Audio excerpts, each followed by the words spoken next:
ಬೀದಿಯಲ್ಲಿ ಇದ್ದು ಕಸ ಗುಡಿಸುವಂತ ನೌಕರ, ಸಾರ್ವಜನಿಕರಿಗೆ ನೇರವಾಗಿ 28 ಸೇವೆಗಳನ್ನು ಕೊಡುವಂತ ಪೌರ ನೌಕರರುಗಳು ಇವತ್ತು ಅವರ ಆರೋಗ್ಯಕ್ಕೆ ಏನು ಇಲ್ಲದಂತಾಗಿದೆ.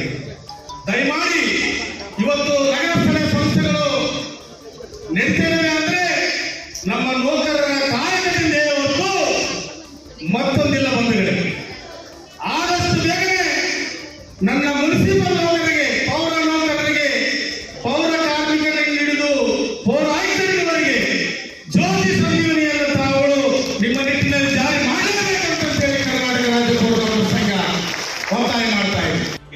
ಎಂದು ಸಾಕಷ್ಟು ಬೇಡಿಕೆಗಳು ಕೂಡ ಈಡೇರಿಸ್ತಾರೆ ಅನ್ನೋದು. ಹಿಂದೆ ನಮ್ಮ ತಂದೆಯವರಾದ ಈಶ್ವರ್ ಖಂಡ್ರೆ ಸರ್ ಅವರು 14ರಿಂದ 18 ತನಕ ಅವರು ಸಚಿವರಿದ್ದರು.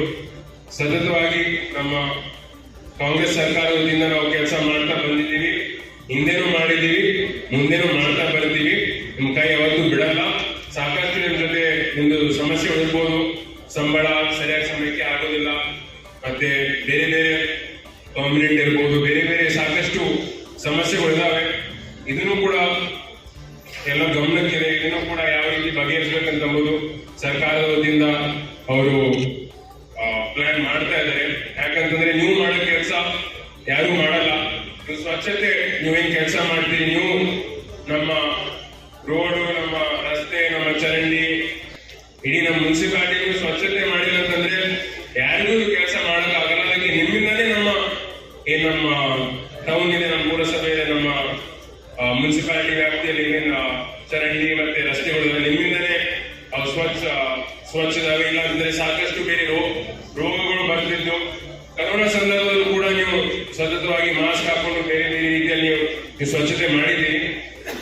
ಇನ್ನೊಂದು ನನ್ನ ಅಭಿಪ್ರಾಯ ಏನಂತಂದ್ರೆ, ಇವಾಗ ಇದ್ರ ಜೊತೆ ಏನ್ ಎಕ್ವಿಪ್ಮೆಂಟ್ ಇರಬೇಕಾಗಿದೆ ಪೌರ ಕಾರ್ಮಿಕರಿಗೆ, ಆ ಎಕ್ವಿಪ್ಮೆಂಟ್ ಹ್ಯಾಂಡ್ ಗ್ಲೌಸ್ ಇರ್ಬೋದು, ಕಾಲಿಗೆ ಹಾಕೊಂಡು ಬೂಟ್ ಇರ್ಬೋದು, ಮತ್ತೆ ಬೇರೆ ಬೇರೆ ಅವೆಲ್ಲ ಸರಿಯಾಗಿ ಆಗ್ತಾ ಇಲ್ಲ ಅಂತಂಬೋದು ನಾವು ಕರೆಕ್ಟ್ ಆಗಿ ನಾವು ಅಬ್ಸರ್ವೇಷನ್ ಮಾಡಿ ನಮ್ಮ ಪೌರ ಕಾರ್ಮಿಕರಿಗೆ ನಾವು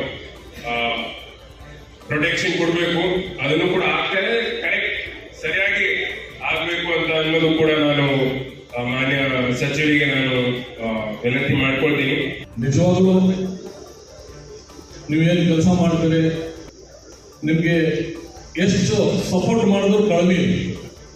ಹೀಗೆ ಹೇಳಿದ್ರು ಮನೆ ಆ ಕೆಲಸ ಯಾರು ಗೌರ್ಮೆಂಟ್ ಆದೇಶದಲ್ಲಿ ಇದೆ, ಇವು ರೋಸ್ಟರ್ ಪ್ರಕಾರ ಮಾಡಿ ಅಂತ, ಅದು ಸುಮಾರು ಸಲ ನಾವು ಕರೆದಿರೋ ಅಪ್ಲಿಕೇಶನ್ ಯಾರು ಹಾಕಿಲ್ಲ. ಹಾಕಿದ್ರು 2-3 ಬಂದು ಮತ್ತೆ ಬೇರೆ ಬೇರೆ ರೀತಿಯಿಂದ ಅವರು ಬೇರೆ ಬೇರೆ ಅದರಲ್ಲಿ ಜಾಯಿನ್ ಆಗ್ತಿರ್ತಾರೆ.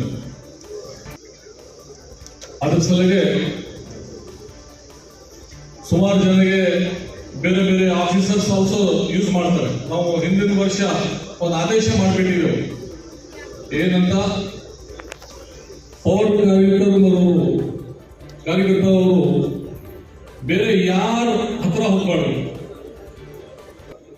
ಯಾವ ಆಫೀಸ್ನಲ್ಲಿ ಹೋಗ್ಬಾರ್ದು, ಯಾವ ಆಫೀಸರ್ ಮನೆಯಲ್ಲೇ ಕೆಲಸ ಮಾಡಬಾರ್ದು ಅಂತ ಗೌರ್ಮೆಂಟ್ ಜಿಯೋ ಇಶ್ಯೂ ಆಗಿದೆ ಲಾಸ್ಟ್ ಇಯರ್. ಆದರೂ ಇಡೀ ಸ್ಟೇಟ್ ನಲ್ಲಿ 10-20% ಸುಮಾರು ಆಫೀಸರ್ಸ್ ಅವರವ್ರ ಮನೆಗೆ, ಗಾರ್ಡನ್ಗೆ, ಆ ತರ ಬೇರೆ ಬೇರೆ ಕೆಲಸಕ್ಕೆ ತಗೊಂಡ್ಬಿಡ್ತಾರೆ. ನಮ್ಗೆ ಯಾಕಂದ್ರೆ ಹೋಗಿದ್ರು ಪರವಾಗಿಲ್ಲ, ಆದ್ರೂ ಮೊದಲೇ ನಮ್ಮ ಹತ್ರ ಶಾರ್ಟೇಜ್ ಇದೆ. ಮೊದಲೇ ಜನಸಂಖ್ಯೆ ಅದು 15 ವರ್ಷ ಹಿಂದಿನ ಜನಸಂಖ್ಯೆ ಮೇಲೆ ನಿಮ್ಗೆ ಎಲ್ಲ ಅಪಾಯಿಂಟ್ಮೆಂಟ್ ಆಗಿದ್ದಾರೆ. ಈಗ ಬೀದರ್ನಲ್ಲೇ ಮಿನಿಮಮ್ 200 ಬೇಕು, 200 ಜನಸಂಖ್ಯೆ ಅಪಾಯಿಂಟ್ ಮಾಡ್ಬೇಕು ನಾವು. ಆದ್ರೂ ಮೊನ್ನೆ ನಾವು 50-60 ಅಪಾಯಿಂಟ್ಮೆಂಟ್ ಮಾಡಿದ್ದೇವೆ. ಮೋಸ್ಟ್ಲಿ ಇವತ್ತು ಬಂದಿದ್ದಾರೆ ಅಪಾಯಿಂಟ್ಮೆಂಟ್.